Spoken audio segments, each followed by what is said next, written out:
Greater హైదరాబాద్లోని పలు ప్రాంతాల్లో మళ్లీ వర్షం మొదలైంది. మధ్యాహ్నం తర్వాత ఒక్కసారిగా వాతావరణం మారిపోయింది. నగరం మొత్తం మేఘావృతమైంది. మరో గంటలో పలు ప్రాంతాల్లో భారీ వర్షం పడే అవకాశం ఉందని చెప్తున్నారు వాతావరణ శాఖ అధికారులు.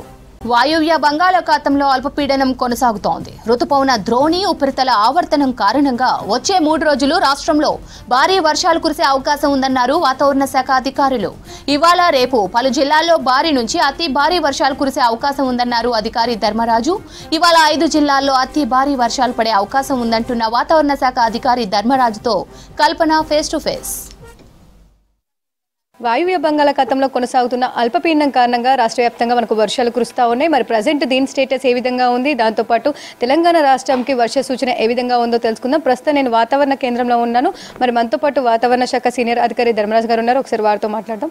అతి భారీ వర్షం కూడా అక్కడక్కడ నమోదవుతా ఉన్నాయి. ఇక నిన్న కూడా పలు చోట్ల వర్షాలు కురిశాయి. సో నిన్న ఎక్కడెక్కడ ఎంత వర్షపాతం నమోదైంది? బంగాళాఖాతంలో గత 13వ తారీఖు నుంచి ఏదైతే అల్పపీడన ప్రాంతంగా కొనసాగుతుందో ప్రస్తుతం ఇది విదర్భ వైపు మూవ్ అయిందని చెప్పొచ్చు. సో ఒక విధంగా మన తెలంగాణ రాష్ట్రానికి సరిహద్దులో ఉండడం వల్ల దీని యొక్క ప్రభావం కూడా రాష్ట్రం మీద ఉంది. అట్లాగే ఈ రోజు మొన్నటి వరకు 13వ తారీఖున ఏదే ప్రాంతంలో అయితే అల్పపీడన ప్రాంతంగా గుర్తించబడిందో ఈ రోజు కూడా ఒక అల్పపీడన ప్రాంతం అదే ప్రాంతంలో ఒక అల్పపీడన ప్రాంతం కూడా గుర్తించబడింది.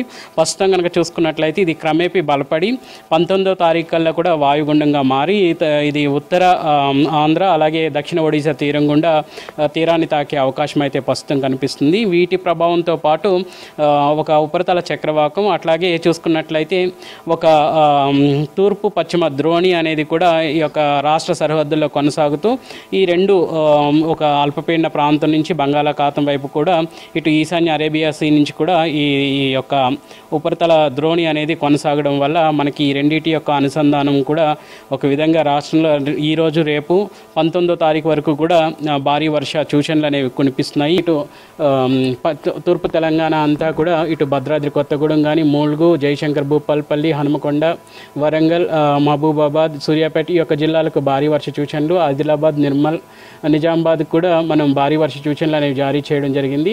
అలాగే కామారెడ్డి ఇంకా మెదక్ సంగారెడ్డి కొమరం భీం ఆసిఫాబాద్ మంచిర్యాల ఈ యొక్క సుమారు 5 జిల్లాలకు మాత్రం అతి భారీ వర్షాలు అనేవి సూచించడం అనేది జరిగింది. నిన్నటి విషయానికి వస్తే మనకి నిన్న నమోదైన గణాంకాలు వర్షపాత గణాంకాలు కనుక చూసుకున్నట్లయితే దాదాపు 16 చోట్ల భారీ నుంచి అతి భారీ వర్షాలు అనేవి నమోదయ్యాయి.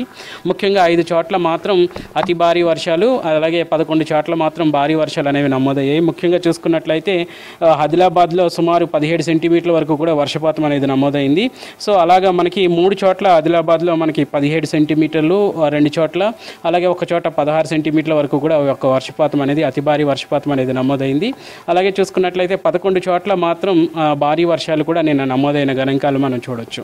ఓకే సార్, ఏదైతే ప్రజెంట్ సినాప్టిక్ కండిషన్స్ ఉన్నాయో దాంతోపాటు 19వ తారీఖు వాయుగుండంగా కూడా ఏర్పడే అవకాశం ఉందని చెప్తా ఉన్నారు. సో దాని ఎఫెక్ట్ తెలంగాణ మీద ఏ విధంగా ఉండే అవకాశం ఉంది? ప్రస్తుతం కనుక చూసుకున్నట్లయితే 19వ తారీఖు ఇటు మన చూసుకున్నట్లయితే తూర్పు తెలంగాణ జిల్లాలో ఉన్నటువంటి జయశంకర్ భూపాలపల్లి ములుగు భద్రాద్రి కొత్తగూడెం అలాగే మహబూబాబాద్ జిల్లాలు మినహాయించి రాష్ట్రంలో ఉత్తర తెలంగాణ జిల్లాల్లో కూడా అక్కడక్కడ భారీ వర్ష సూచనలు ఉన్నప్పటికీ కూడా ఈ యొక్క భారీ వర్ష సూచనలు అనేవి ఈ యొక్క ఉత్తర అలాగే తూర్పు తెలంగాణ జిల్లాల్లో మాత్రం కొనసాగే అవకాశం కనిపిస్తుంది. తర్వాత చూసుకున్నట్లయితే మనకి 20వ తారీఖు కల్లా కూడా రాష్ట్రం అంతటా కూడా తేలికపాటి మోస్తారు వర్షాలకి ఈ యొక్క వర్ష తీవ్రత అనేది తగ్గే అవకాశం కూడా క్రమేపీ కనిపిస్తుంది.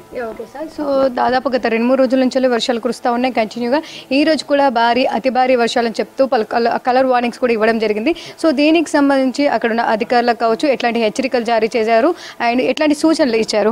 ప్రస్తుతం కనుక చూసుకున్నట్లయితే వాతావరణ సూచికలుగా ఉన్నటువంటి అటు ఉపరితల ద్రోణులు కానీ ద్రోణి తీవ్రత కానీ అట్లాగే చూసుకున్నట్లయితే ఒక అల్పపీడన ప్రాంతం ఒకటి కొనసాగుతుంది. ఇంకా మనకి పశ్చిమ మధ్య బంగాళాఖాతంలో మరి ఒక అల్పపీడనం ఈరోజు ఉదయం ఫామ్ అయింది.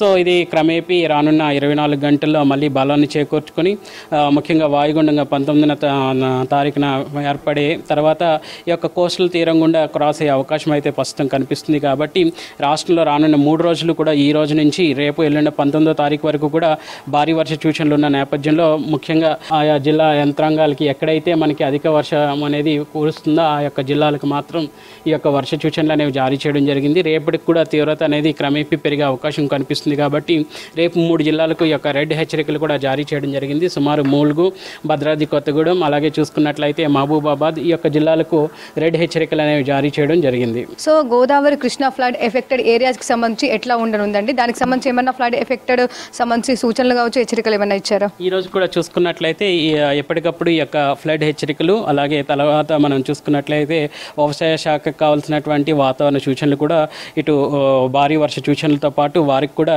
ఈ సూచనలు అనేవి వాతావరణ సూచనలు అనేవి జారీ చేయడం జరుగుతుంది.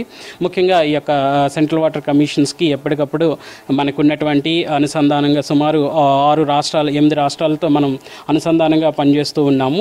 సో వాళ్ళ దగ్గర నుంచి వచ్చినటువంటి వర్ష తీవ్రత యొక్క గణాంకాలని ఎప్పటికప్పుడు తీసుకోవడం, మన నదులు ముఖ్యంగా గోదావరి అనుసంధానంగా ఉన్నటువంటి నదులు అలాగే కృష్ణా నది అనుసంధానంగా ఉన్నటువంటి నదుల్ని కూడా ఎప్పటికప్పుడు మనం చూస్తూ ఎక్కడైతే మనకి తీవ్రత అనేది వర్ష తీవ్రత అధికంగా ఉంటుందో వర్ష తీవ్రత వల్ల కూడా మనకి ఈ యొక్క వరద తీవ్రత అనేది తలపించే అవకాశం ఉంటుంది. కాబట్టి ఈ యొక్క గణాంకాలను కూడా ఎప్పటికప్పుడు ఈ యొక్క సెంట్రల్ వాటర్ కమిషన్స్కి చేరవేయడం అలాగే వాతావరణ సూచనలు కూడా వారికి ఇవ్వడం అనేది జరుగుతుంది. ఈ రోజు కూడా పెనుగంగా ఆల్మోస్ట్ మనకి చూసుకున్నట్లయితే యావరేజ్గా రెయిన్ఫాల్ అనేది తీసుకుంటూ ఉంటాము. అండ్ అక్కడ ఉన్నటువంటి మొత్తం గణాంకాలన్నీ కలెక్ట్ చేసి వాటన్నిటిని ఫిక్స్డ్ సమ్ కింద చేసిన తర్వాత వాటి యొక్క యావరేజెస్ తీసుకుని ఆ యొక్క బేషన్లో వేస్తుంటాము. సో పెనుగంగలో మనకి అధిక తీవ్రత గల వరద వచ్చే అవకాశం కూడా కనిపిస్తుంది. గత 2-3 రోజులు కూడా ఇటు కృష్ణా నదులు కూడా జలాలు నిండాయి. ఒక విధంగా చూసుకుంటే ఈరోజు మన కృష్ణా బేసిన్స్ అంతా కూడా మనకున్నటువంటి కృష్ణ మూసీలు కానీ అలా